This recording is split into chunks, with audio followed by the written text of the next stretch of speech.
Olá, colega! En este video compartiré un análisis en profundidad de las prácticas más comunes que utilizan las empresas para evaluar y recompensar el desempeño de sus colaboradores. Pero les advierto, prepárense para emociones fuertes. Las conclusiones a las que llegué y las recomendaciones que aquí traigo son muy probablemente radicalmente diferentes a lo que estás acostumbrado a ver por ahí. Sin embargo, estoy seguro de que al implementar estas ideas, los resultados serán igualmente sorprendentes, para mejor, por supuesto. Soy Eduardo Moura y mi propósito es ayudar a gerentes e ingenieros a resolver sus problemas más complejos, conquistando resultados de alto impacto.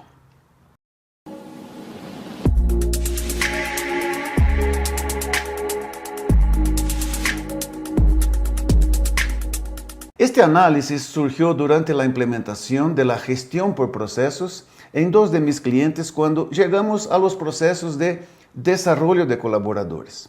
Lo que observé en estas dos empresas refleja una realidad muy común en la mayoría de las organizaciones, independientemente del sector o del tipo de negocio. Por eso creo que lo que voy a presentar aquí será, cuanto menos, muy interesante para tu empresa. Así que únete a mí mientras presento estas diapositivas donde resumo todo el análisis y las propuestas resultantes. Exploremos este tema juntos y descubramos cómo transformar estas prácticas de una manera verdaderamente efectiva. Empecemos por definir el estado ideal que se busca, el estado ideal deseado con relación a ese tema. Y aquí está, después de algún tiempo de reflexión y discusión con estas dos empresas que comentaba, llegamos a ese resultado. Claro que hicimos el trabajo individualmente en cada una, ¿no? Pero básicamente el resultado es el mismo a que llegamos. Entonces, está resumido en esta frase, ¿qué es lo que queremos como un resultado ideal? Tener colaboradores de alto desempeño que vivan los valores de la empresa y trabajen contentos y comprometidos con los objetivos estratégicos.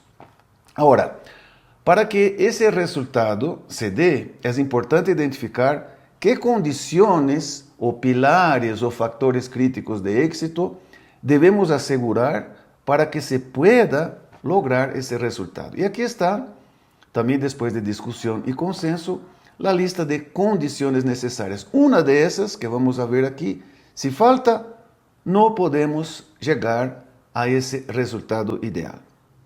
La primera condición necesaria es esa de difundir e inculcar la ideología empresarial a todos los colaboradores.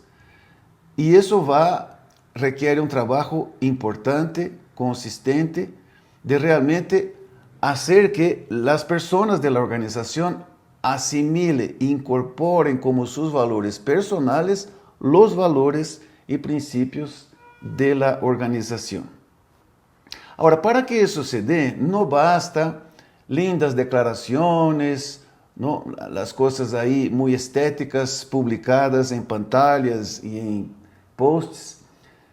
Lo que es absolutamente indispensable es asegurar que los valores especialmente se desplieguen, se desdoblen en políticas y prácticas, un conjunto coherente de políticas y prácticas para que la gente pueda traducir lo que es vivir los valores en la organización, en la práctica, en el día a día operativo.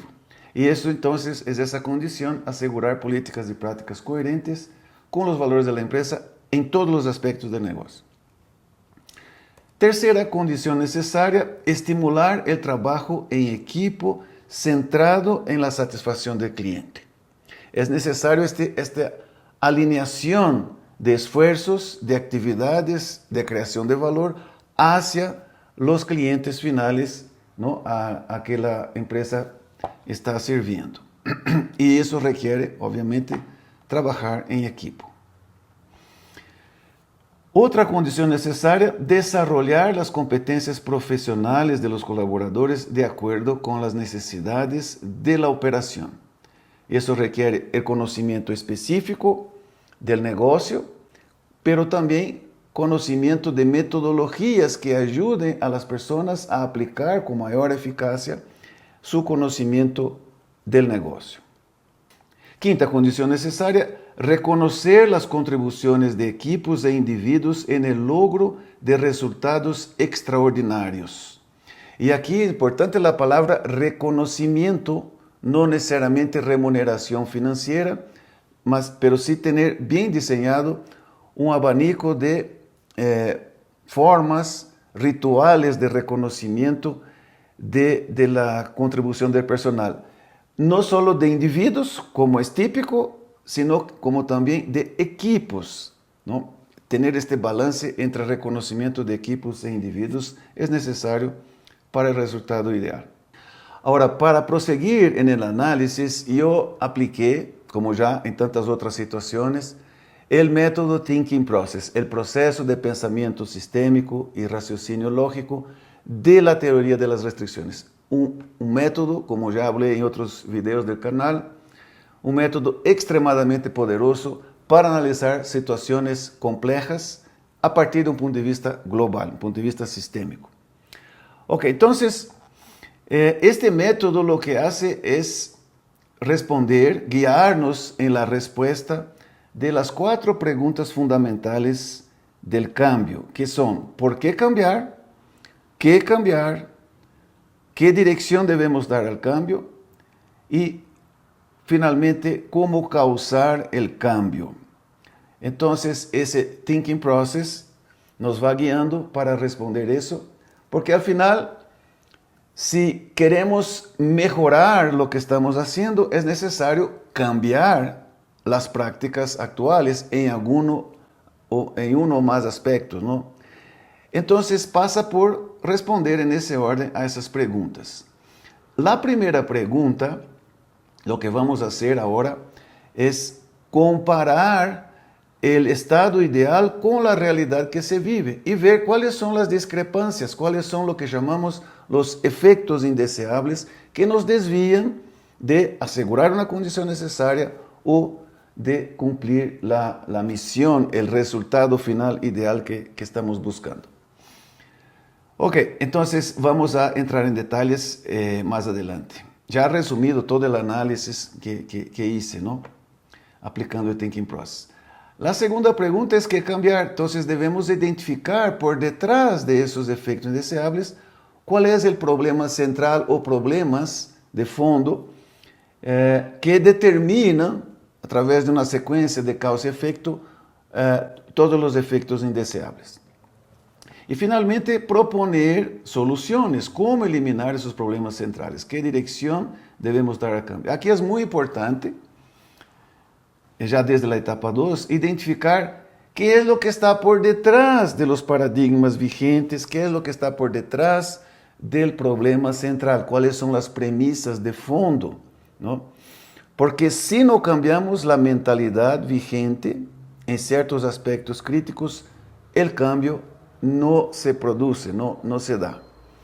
Y finalmente, teniendo eso claro, cuáles son esos bloqueos mentales que nos desvían de un estado ideal, ahí sí proponer acciones que eliminen el problema central. Y finalmente, cómo causar el cambio, cómo aterrizar en la práctica el cambio. Ok, aquí en esos 2 videos, este es la parte 1, continuamos en el próximo video en la parte 2. Aquí vamos a ver respuestas a las preguntas 1, 2 y 3, porque a partir de ahí ya es un tema de que cada organización establezca un plan de acción para seguir adelante con las soluciones identificadas aquí. Otro comentario que quiero hacer también es que para llegar a las acciones de innovación y mejora que propongo en ese paso 3, solo voy a explicar o a comentar sobre ya el resultado de las acciones concretas, el proceso más detallado de análisis, de cómo llegamos a eso, y esto particularmente se trata de aplicar la técnica de la nube de conflicto, que también ya comenté en otros videos del canal. Esos detalles no voy a tratar aquí porque el video quedaría muy largo. Ok, entonces sigamos exponiendo este análisis. Entonces, ¿por qué cambiar? ¿Cuáles son los efectos indeseables? Si comparamos ese resultado ideal que expusimos antes con la realidad, sale aquí una lista de efectos indeseables. Vamos comentando uno por uno. Usted puede pausar el video y ver si de esa lista de efectos indeseables, cuántos realmente aplican a tu realidad. La realidad típica que vengo observando en muchas empresas es que, si no todos, una buena parte de sus síntomas negativos sí están presentes en la realidad.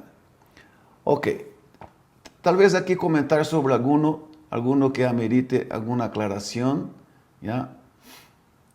Aquí, por ejemplo, ese tercer efecto indeseable es algo crónico que vengo observando en las empresas y es consecuencia directa del estilo paradigma vigente de administración, que es administrar a través de áreas, departamentos, con sus objetivos, sus metas, ¿no? De manera aislada. Eso lleva, obviamente, a que la gente trabaje de manera aislada en cada silo departamental. Y eso provoca toda una serie de problemas, pero aquí vamos a estar analizando prácticamente el aspecto relacionado al desempeño del personal y al esquema de remuneración o de recompensa.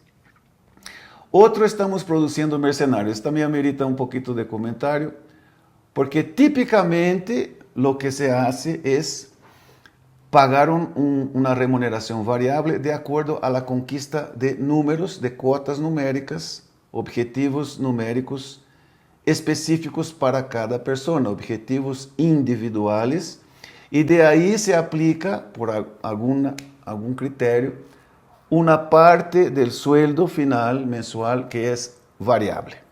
¿Okay?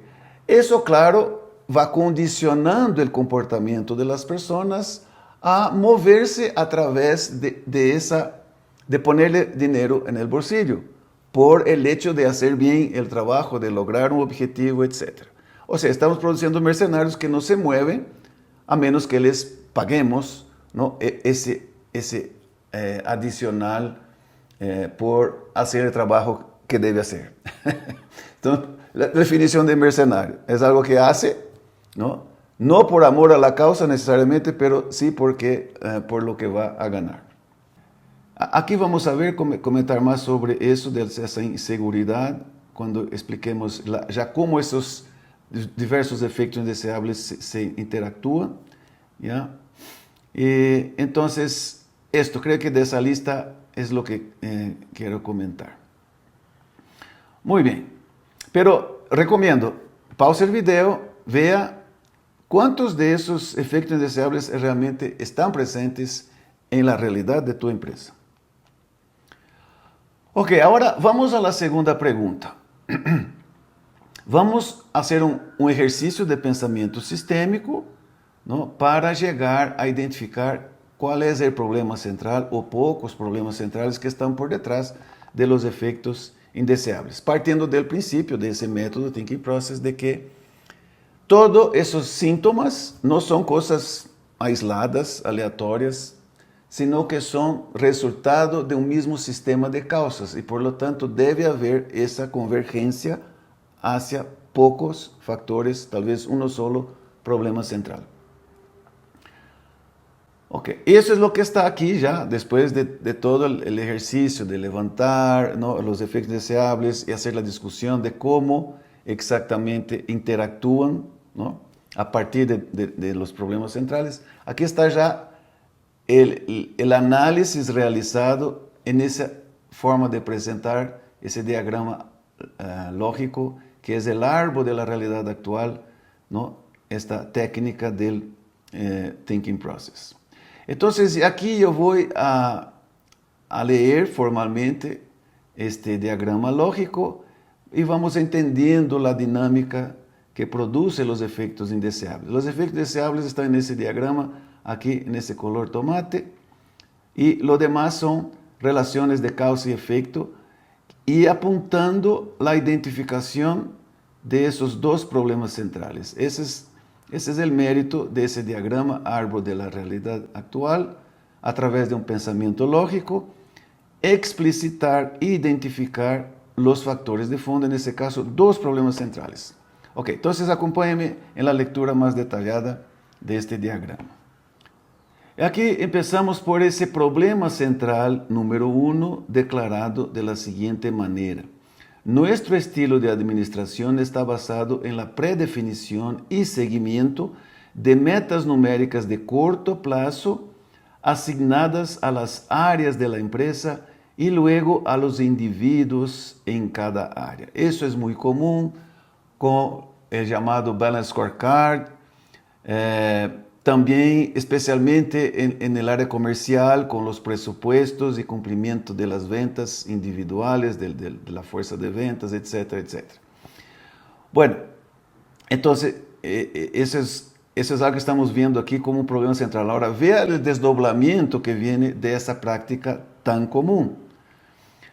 Obviamente, si mi sueldo, mi posibilidad de crecimiento, de promoción, ¿no?, de ascensión en la empresa depende de que yo cumpla mis objetivos individuales, obviamente todos vamos a trabajar de manera aislada. Lo que prioriza la gente es el cumplimiento de sus objetivos. Todo lo demás, cliente incluso, viene en segundo plano. Muy bien.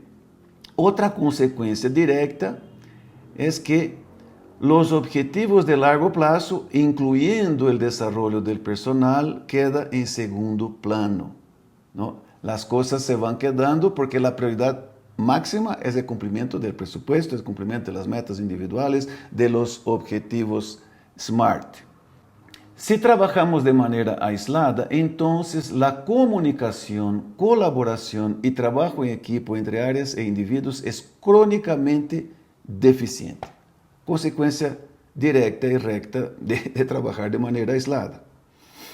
No importa los lindos discursos que se haga de trabajo de equipo, lo bonito que es, valores de trabajar en equipo, en la práctica lo que se observa es eso aquí. Y esto ya constaté en muchas y muchas empresas.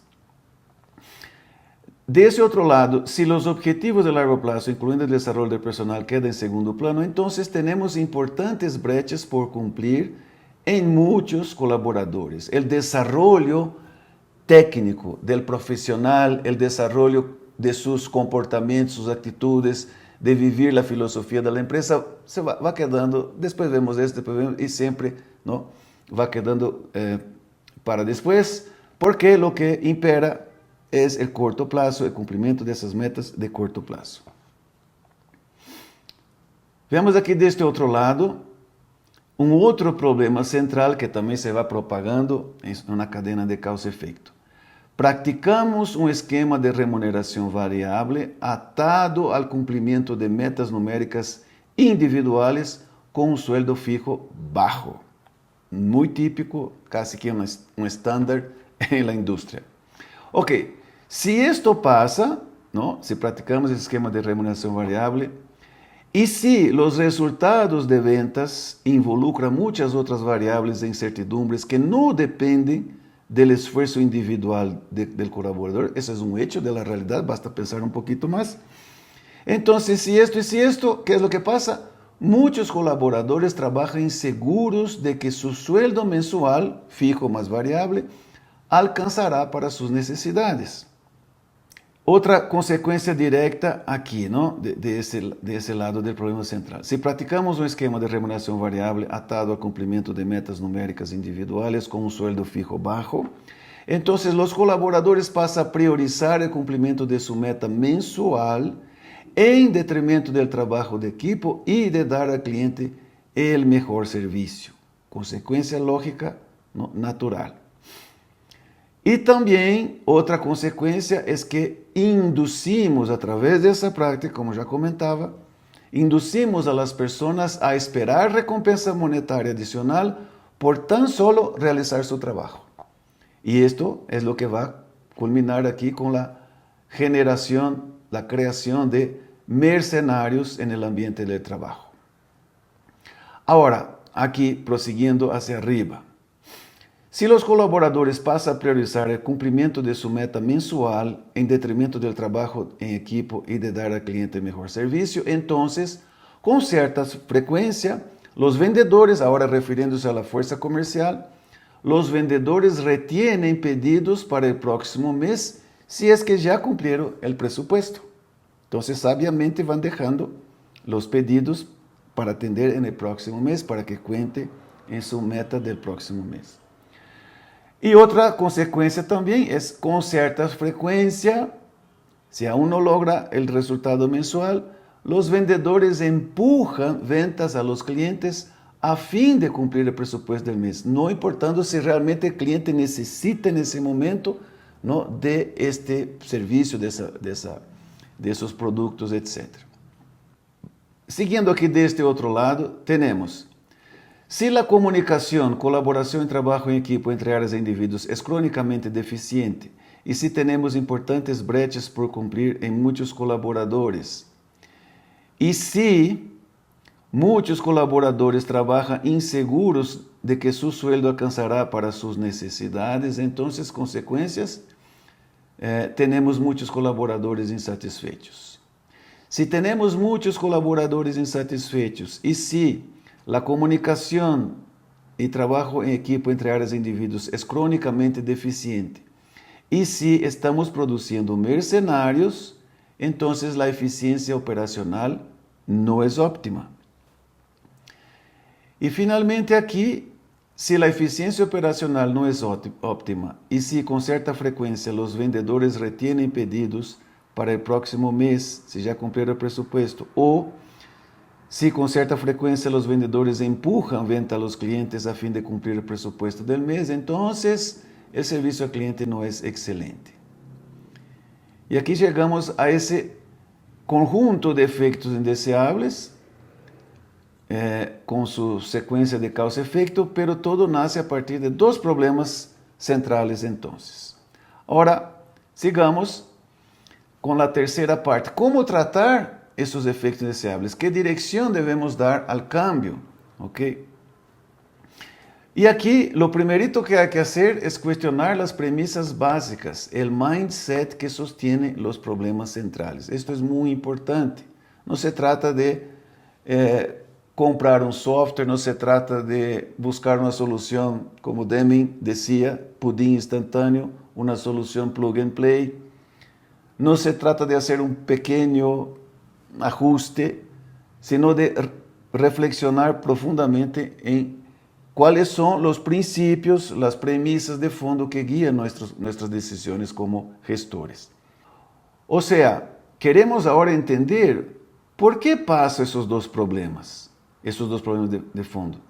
¿Por qué gente, me refiriendo a los líderes, a los gerentes, a los ejecutivos, por qué gente inteligente, competente y bien intencionada practica eso y sigue creyendo en que esto es la forma correcta de administrar el negocio, ¿no? Esos dos problemas centrales. Vamos a profundizar el pensamiento ahí para identificar cuáles son esos problemas de fondo.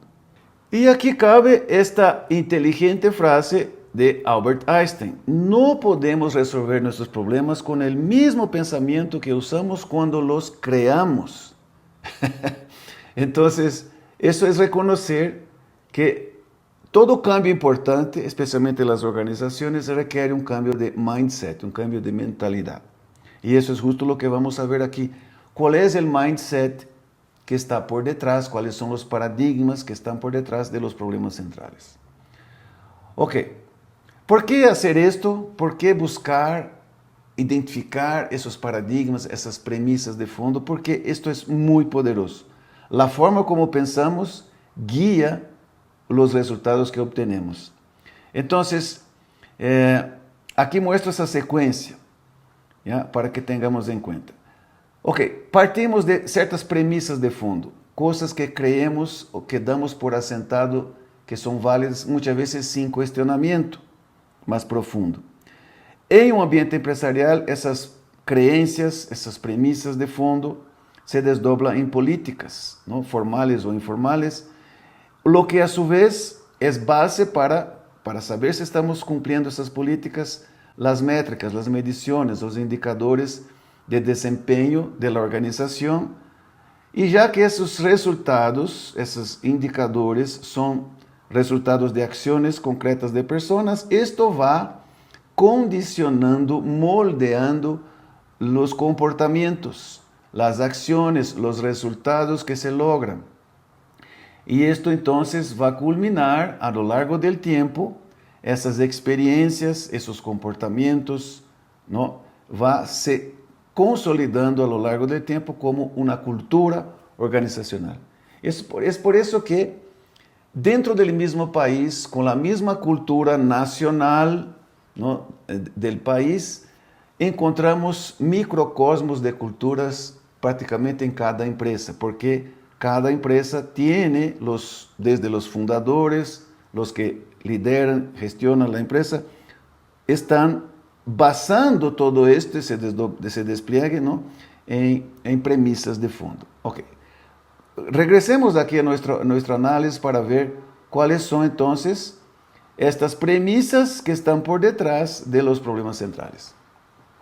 Y aquí, después de un poco de reflexión, aquí estoy mostrando mis conclusiones ya, tenemos que esta práctica, que es el problema central, que le voy a leer aquí de nuevo. Nuestro estilo de administración está basado en la predefinición y seguimiento de metas numéricas de corto plazo, asignadas a las áreas de la empresa y luego a los individuos en cada área. Entonces, en mi opinión, ¿qué es lo que está por detrás de eso? Es lo que yo llamo el paradigma de la fragmentación. ¿Cómo sale de este paradigma? ¿Qué dice ese paradigma? ¿No? Es lo siguiente. El desempeño global resulta de la suma de los resultados de las partes. Ese es el paradigma de la fragmentación aditiva, podemos complementar aquí, ¿no? ¿Y de dónde viene eso? Viene de la complejidad natural que es administrar un negocio. Es complejo, ¿no? Cuando las empresas nacen, son chiquititas, hay pocas personas, todos saben de todo, todos interactúan el día a día. Entonces todos tienen la visión sistémica. Pero cuando vamos ya creciendo, ya el negocio va incrementando la complejidad, entonces ahí es cuando entra el paradigma de la fragmentación. Entonces la gente dice, ok, eso está muy complicado, organicémonos, estructurémonos. ¿Y cómo es la estructura? División de áreas de responsabilidad funcional. Los departamentos, las áreas, ¿no?, dedicadas, cada cual con su contribución específica, su conocimiento específico. Tenemos la parte comercial, marketing, finanzas, ingeniería, ¿no?, operaciones, tantas otras. Ok. ¿Y por qué hacer esto? Porque en ese momento en que fragmento la complejidad en partecitas más manejables, estoy asumiendo esto, que si cada cual hace lo suyo, el resultado global es bueno, va a ser lo que buscamos como resultado global de la empresa como un todo. Y esta es una premisa falsa. ¿Okay?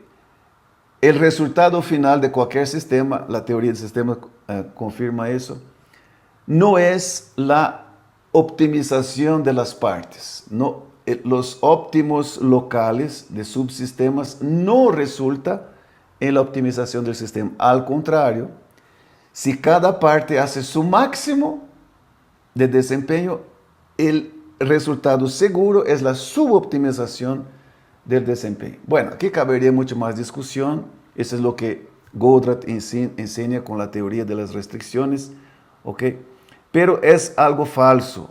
Basta ver en la realidad que muchas veces tenemos conflictos, ¿no?, de objetivos, de intereses entre las áreas mismas de la empresa, ¿no? La clásica pelea entre área comercial y producción, por ejemplo, ¿no?, para citar algo que pasa con frecuencia.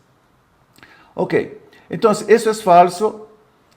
No, el el desempeño global, la optimización requiere coordinación sistémica, ¿ya? Entonces, hay que borrar de la mente esta creencia, quitar esto de aquí. ¿Y qué es lo que ponemos? Otro paradigma más adecuado para obtener mejores resultados en la realidad. Es lo que propongo aquí, un paradigma sustituto de flujo sistémico, ¿ya? Entender que, primero, toda empresa, toda organización existe para crear valor a sus stakeholders, a las partes interesadas del negocio, obviamente clientes en el centro, ¿ok? Ahora, ese es un hecho. Toda empresa, toda organización existe para crear valor. Ahora, ¿cómo se crea valor? ¿No? Y piense un poquito. Afirmo que es imposible crear valor de manera consistente a una parte interesada, a un stakeholder, sea el cliente, sea el colaborador, sea proveedores, ¿no? Accionistas. Es imposible crear valor a esos stakeholders de manera aislada en una dada área. Si usted ve con más profundidad, vas a constatar que eso es una realidad. Entonces, ¿qué dice ese paradigma del flujo sistémico? Es reconocer esto. Es afirmar y adoptar como hecho que la creación de valor y por lo tanto el desempeño global de un sistema de negocios resulta del flujo sistémico interactivo, no aislado, entre las diferentes áreas. Y esto necesariamente requiere trabajo de equipos multidisciplinarios, multifuncionales, ¿no? El trabajo de equipo en los procesos empresariales, esos flujos transversales que cruzan las fronteras departamentales, ¿no? Para crear valor a los stakeholders. Ese paradigma y la práctica que resulta de reconocerlo, de adoptarlo, es mucho más productivo que seguir peleando aquí con ese paradigma de la fragmentación, provocando ese problema central y todo el desdoblamiento negativo que vimos en la lámina anterior. Sigamos ahora analizando el problema central número 2, cuál es el paradigma que determina eso, la forma de pensar que determina eso.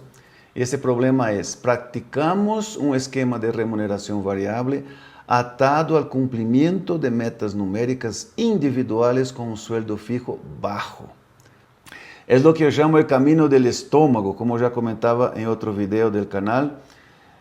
Y dice lo siguiente, o sea, si no logras la parte que te da el variable, el sueldo fijo no da para vivir tranquilo, no va a ser suficiente, ¿no?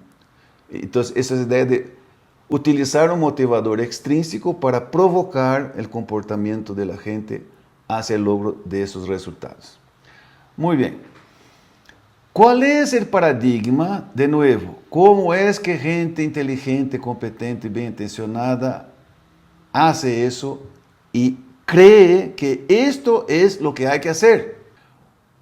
En mi forma de ver, el paradigma que está por detrás de esa práctica tan común, prácticamente un estándar de la industria, es el paradigma de la indolencia humana. En una frase, ¿qué es lo que dice? ¿Cuál es la premisa de fondo de ese paradigma? Es que las personas son naturalmente apáticas en relación al trabajo y necesitan de estímulo extrínseco. O sea, necesita la zanahoria, necesita el látigo, si no, no se mueven, se ponen flojas, ¿ya? Para dar un ejemplo y demostrar que eso es falso, esa es una premisa falsa sobre las personas, ¿no? Ahora, ¿cómo podemos demostrar la falsedad de esto? Basta ver lo que pasó en la pandemia. La tecnología para teletrabajo ya estaba ahí desde hace mucho tiempo, ¿no? Y había mucha discusión, pero solo discusión, en los departamentos de recursos humanos. Yo paso por varias empresas, ¿no? Y voy observando esas cosas. Mucha discusión de, ok, deberíamos dar a los colaboradores un esquema de horario flexible o de poder trabajar desde su casa, ¿no? Trabajar a la distancia. Esa discusión estaba ahí, pero nunca se implementó, ¿no? ¿Y por qué? Porque aquí atrás está esa cosa, ¿no? ¿Cómo así? La persona va a estar sin un jefe que le vigile, sin algo de controlar si realmente está haciendo su trabajo. No, pues si hacemos esto, la gente se pone floja, las personas van a tal vez ahí despertarse a las 10 de la mañana, va al gimnasio, ahí por las 11:30 es cuando está realmente haciendo el trabajo, y ahí ya por las 4 ya está encerrado el día de trabajo. O sea, muy baja productividad es lo que va a pasar. ¿Y por qué creemos en eso? Porque aquí atrás está ese paradigma. Bueno, ahí vino la pandemia. La pandemia, las empresas han sido obligadas a trabajar a la distancia, ¿no? A implementar el teletrabajo con todo ese lockdown, todas esas cosas que hubo. ¿Y cómo es que las personas han respondido a eso, a ese nuevo ambiente? Si esto aquí fuera verdad, sería un completo desastre, porque la productividad caería drásticamente por el hecho de estar lejos sin un control cercano del jefe. Pero ¿qué es lo que pasó? Justo lo opuesto, ¿no? Justo lo opuesto. Nunca la gente se dedicó tanto para mantener, ¿no?, su puesto de trabajo con mejor productividad, con más dedicación. Prácticamente ya no es de 9 a 5, se tornó todo un continuo de tiempo de trabajo, ¿no? Mucha dedicación de la gente para que las cosas funcionaran, para que la empresa pudiera permanecer en el mercado. Justo lo que contradice esa creencia, ¿ya? Y afirma lo que los psicólogos organizacionales dicen, que es eso el hecho de la motivación intrínseca. La gente nace con el deseo y el derecho de sentir orgullo de su trabajo, de sus realizaciones. Entonces, si esto es demostrado cabalmente falso, ¿qué es lo que ponemos en el hueco? Sacamos eso aquí de la mente, ¿qué es lo que ponemos, ¿no?, como un paradigma más ajustado a la realidad? Yo propongo ese paradigma, como Eli Goldratt llama, el paradigma de la bondad inherente, que dice lo siguiente: las personas son buenas y además no son estúpidas. Y lo que ya comentaba los psicólogos organizacionales, ¿no?, como Herzberg, por ejemplo, afirma: existe la motivación intrínseca, el deseo y el derecho innato de sentir orgullo por su trabajo. Entonces, la gente, las personas correctas de una organización, y la gran mayoría es, ¿no?, gente correcta, tiene ese código moral interno, ese código profesional, y trata de mantener su imagen, de tener buen desempeño y dedicarse, porque eso, hay algo ahí que muchos gestores no entienden, que es algo soft, no es tangible, no está atado a remuneración, ¿no?, dinero en el bolsillo. Obviamente dinero es importante, etc., pero como factor de insatisfacción. Pero la remuneración monetaria no necesariamente produce comportamiento correcto. Ok, entonces ese paradigma es mucho más adecuado. Eso es lo que se propone para contraponerse, eliminar el paradigma de la indolencia humana y iniciar un tratamiento mucho más productivo y eficaz a ese problema central. Ok, y hasta aquí vamos con esta parte 1. En la parte 2 vamos a ver cómo tratar esos problemas centrales, cómo eliminar. Pero antes de que te vayas, quiero hacerte una recomendación, ¿no?, para conocer el portal de conocimiento resolve.guru. Puedes aquí con QR Code accesar a esto, o digitando en tu navegador este link, ¿no?, para que puedas conocer. Ahí están todos los cursos que vengo desarrollando, las metodologías que vengo aplicando en un montón de empresas, clientes desde 1984. Todo ese know-how está disponible y sigo poniendo más en esa plataforma, en ese portal de conocimiento resolve.guru. Está orientado alrededor de planeación, desde la planeación estratégica, desarrollo, innovación y desarrollo de productos y mejora continua de procesos. Alrededor de esas 3 instancias, actividades vitales, están las diferentes metodologías que más contribuyen para mejorar los resultados de planeación, de desarrollo de productos y de mejora de procesos. Échenle un vistazo. Espero que te haya gustado este video. Si realmente es así, por favor, no te vayas sin dejarme un me gusta y compártelo con tus compañeros. Nos vemos en los próximos videos. Hasta pronto.